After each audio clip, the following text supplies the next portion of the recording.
Years now? Yeah. Yeah. Okay, Carl. Thank you, John.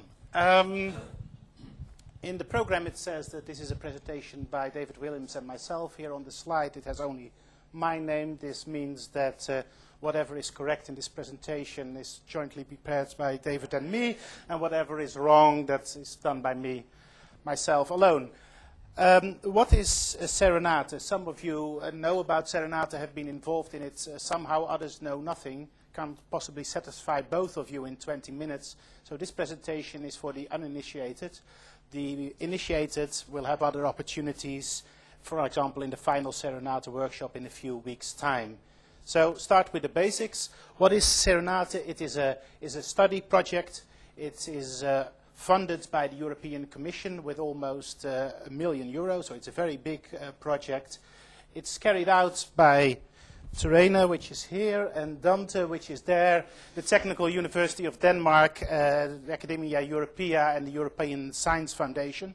But it has the involvement of many people in our community. It's really a community effort to have a strategic study of the future of research networking. The goal being to come up with conclusions, recommendations, information for decision makers, that is the funding bodies, research networks themselves, the people who manage universities, about where networks are going in 5 to 10 years' time at speeds of 100 gigabits, whatever. So there are many aspects to it: user needs, technology, the development of the telecommunications market, organization, finance, what have you. A little bit the background. Serenata, it has to stand for something, and apart from the fact that it is the Italian word for songs, it stands for Study into European Research and Education Networking, as started by eEurope. What is eEurope? In the year 2000, the governments of the European Union decided that Europe is going to become the economic world leader thanks to information technology. And one of the things to achieve that is to have good research networks and connect all universities and schools. This was actually one of the targets of eEurope 2002. Whether this was achieved at the end of 2002, we really don't know, because quickly they had the eEurope 2005 action plan, giving themselves 3 more years to achieve certain goals. When you look into the history, when you look into the future, it's always good to start with the history. If you have to summarize the history of European research networking in one sentence, you could say it's a history of trying to catch up with developments elsewhere, in particular in North America. Why? Was that because Americans are smarter than Europeans? No. Is that because there was more funding there than with us? Yes. But it's also, for a very large part, because things used to be cheaper there and very, very expensive in Europe. Or even worse, not available at all. And that's sort of illustrated in this picture that comes from one of the Serenata reports going through history. Let's say in 1991, 1995, what you would like to have for your network was 34 megabits or 45 megabits, depending whether you're European or American, as a PDH. And that's actually what they had in the backbone in the United States.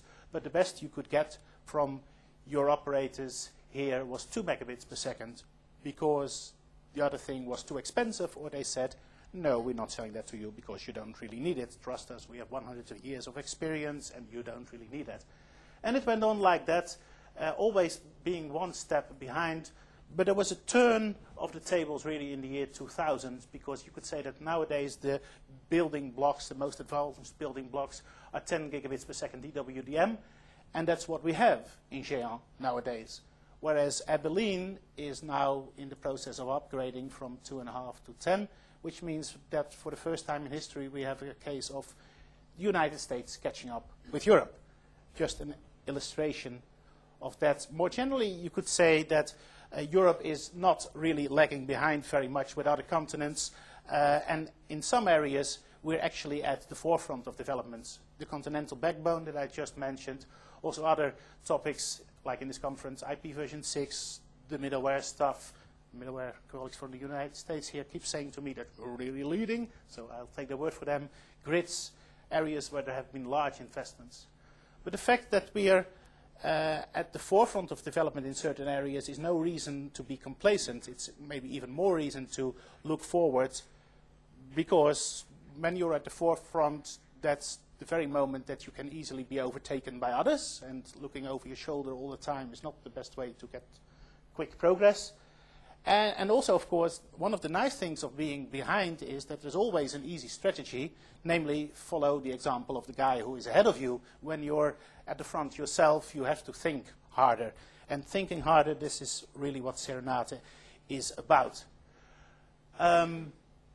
Not concrete planning. We're not telling what the next generation of GEAN will exactly look like, or the next generation of the Croatian National Research Network, or the next generation of the campus network at Salford will look like, but the strategic aspects. So there are many different sub-studies, workshop, investigations, 14 different things that are all part of Serenate. As I said, it started, no, I didn't say, but it was on the slide. It started in May last year. It's supposed to finish in September this year. So we're nearing the end. And where you see 2 green markers, it means that the work is done, and you can actually find the report on the Serenate website. Where you see 1 black marker, it means the work is done. That is, we still have to write down the results, which means actually that's a large part of the work still has to be done. But we know what we want to get at. What I want to do is to go quickly through some of these Serenate findings, which are in different areas and therefore all very different. There's one report about the regulatory situation, and it's very easy to summarize, really. In the European Union and also in the accession states, there is total liberalization. If it's not now, then it will be in a few years. There's competition, and anybody can enter the market. No licenses of other things to make things difficult. That is very positive for NRENs in 2 aspects. The indirect effects, we know since Adam Smith that lack of competition is bad for prices. Prices go up.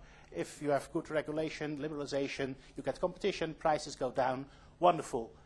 But also directly, because it opens the opportunities for NRENs to run their own networks, maybe get their own dark fiber, and have that as a possible alternative for leasing the connectivity from operators. There are some questions about the position of national research networks as to whether they're or not they're public operators, but that's probably not much of an issue. So the regulatory study tells us that all is wonderful, but in practice that is not the case. And there are in other reports many tables that show this. I'll just give you one. These are the really experiences of Dante that they had in the GEAN procurement. And they deal with a number of countries, and actually out of those countries there are 8 that you can classify as real liberalized market with transparent pricing. But there are 9 countries where basically you still have the old monopoly situation and the pricing is completely unclear. And then there are some countries in between. And the effect on prices is very big, of course, because if we say that the price for something, whatever it may be, in the liberal market is 1, then in the monopolist market it is 18 or 39 times as expensive for the same thing. That's how economy works. There are many graphs in this report. I've only copied one, and it's an old one.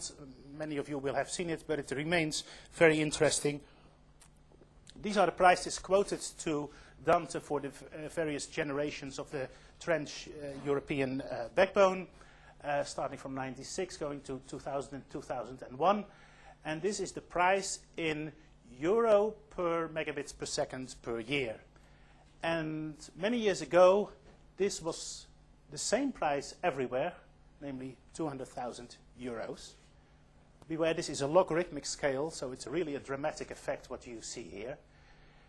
4 years later, the cheapest price was 36 euros. So something that used to cost 200,000 euros then costed 36 euros. Not many things that I buy on an everyday basis have had this sort of drop in prices. But the average price, well, the average price also dropped enormously from 200,000 to 5,000, But you see that there's an enormous difference between the cheapest price and the average price, not to mention the highest price. In other words, we see an increasing divide in prices, and that's one of the most dramatic findings of the whole Serenata studies. There's an enormous digital divide in Europe in many aspects. One of the main aspects, the prices that you get charged by operators. Still, that was a logarithmic scale and prices were going down, so this was beautiful, and if you wait a little bit longer, they will go down even more. But of course, last year, when Serenata had already started, there was a big crisis in the market, so maybe now the future has changed. Some of these carriers disappeared. At our conference last year, some important people were not there because their carrier had disappeared overnight and they had to find an alternative within a day or two. Otherwise, they couldn't offer their customers any services anymore. Since then, prices have been stagnant, not really going down anymore, and indications are that none of these carriers are making any money. So that doesn't look good. So the conclusions are that, yes, liberalization has made a difference, but there is a significant digital divide, maybe going even bigger. The European Union was monitoring the development of prices, but after things went down by 40%, they thought this was okay and they didn't have to watch it anymore. But you saw in the previous slide that for Dante prices went down not by 40%, by a factor of 40. In other words, it is interesting to keep monitoring these things because 40% price decrease is nothing. The market clearly is not yet stable. All sorts of strange things are happening. So what will the future of the market look like? Well, there are different scenarios. The good scenario would be that this sort of graph that in the beginning will continue and there will be cost-effective connectivity for all over Europe. Equality of access, that's an important political point for the European Union, that in Romania life will just be as nice as in the UK. That would be achieved in this optimistic scenario, but we think that the probability of that happening is really very small and that it could only happen if there is a lot of political pressure, political direction to the developments. Much more likely is the more pessimistic scenario. The bad scenario would be that, well, the things sort of stay stagnant. The current market structure stays. There may be a little bit increase in competition, but not much. The digital divide between these different countries in Europe remains, and therefore we have inequality of access for the researchers. But life could even be worse than that. The ugly scenario is that more of these carriers go bust, and then somehow we get close to the old monopoly model again. And that, of course, would be really very bad. Again, the fragmentation of the market. One of the nice developments was these carriers that operate in more than one country. We may go back to the old system where you have sort of national operators, and that makes life much more difficult for the international connectivity. Another work item of Serenata was that in November we had a workshop with operators, quite open discussions about these sort of things, and I just want to mention a few things that were discussed there.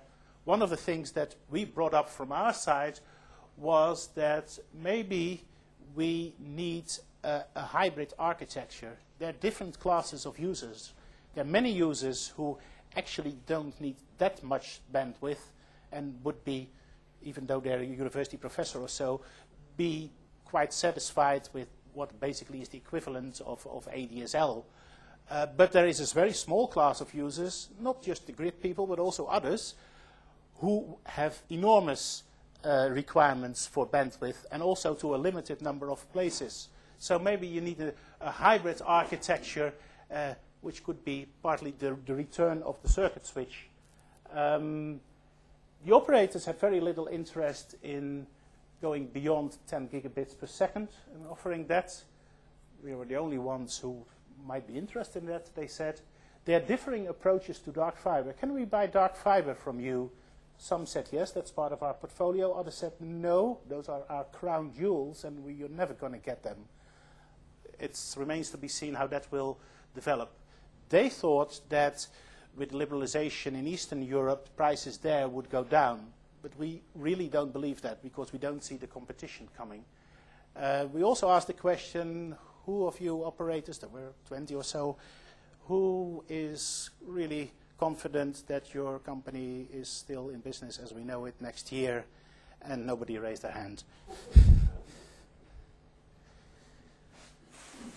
Another study is about equipment, the characteristics and the availability of equipment for next generation networks. So staff members from Terena and Dante and some people from NRENS who helped us out with this had interviews with manufacturers, vendors of routers, switches and transmission equipment.